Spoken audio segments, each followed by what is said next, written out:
اعوذ باللہ من الشیطان اللعین الرجیم بسم اللہ الرحمن الرحیم۔ ایک حقیقت کو ہم واضح کرنا چاہتے ہیں۔ بعض اوقات سوال ہوتا ہے حضرت امام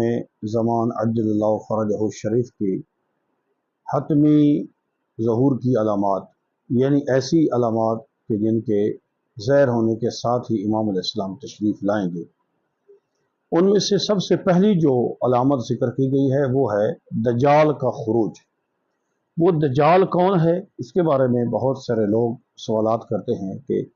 دجال کی حقیقت کیا ہے۔ حضرت علامہ شیخ عباس قمی علیہ رحمہ نے اپنی کتاب منتہی الاعمال کے دوسری جلد میں امام علیہ السلام کے باب میں دجال کی حقیقت کو بیان فرمایا ہے۔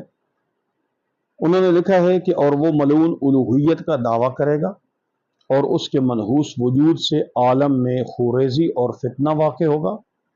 اور روایات سے معلوم ہوتا ہے کہ اس کی ایک آنکھ مالیدہ یعنی ممسوح یعنی بیکار ہوگی، اور اس کی دوسری آنکھ پیشانی کے درمیان ہوگی اور ستارہ کی طرح چمکے گی، اور اس کی آنکھ کے درمیان خون کا ایک لوتھڑا ہوگا، اور وہ بہت بڑا ہے۔ اس کی شکل عجیب و غریب حیت کی ہوگی، اور وہ جادوگری میں ماہر ہوگا،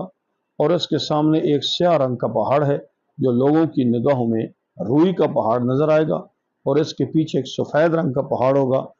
جس سے لوگوں کی نگاہ میں سفید پانی دکھلائے گا، اور وہ چیخے گا اور لوگوں کو کہے گا اولیائی انا ربکم الاعلی، او میرے دوستو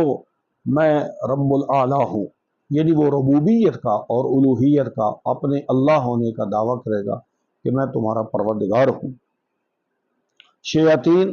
اور ان میں سے سرکش ظالمین و منافقین، جادوگر اور کافر اور اولاد زنا اس پر اتفاق کر لیں گے،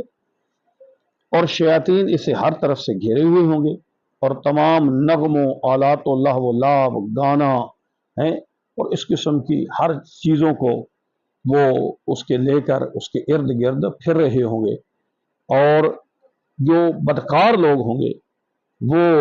اس کے ارد گرد ہوں گے اور اس کی دلربا آوازیں سنیں گے اور مستی کی شکل میں ہوں گے۔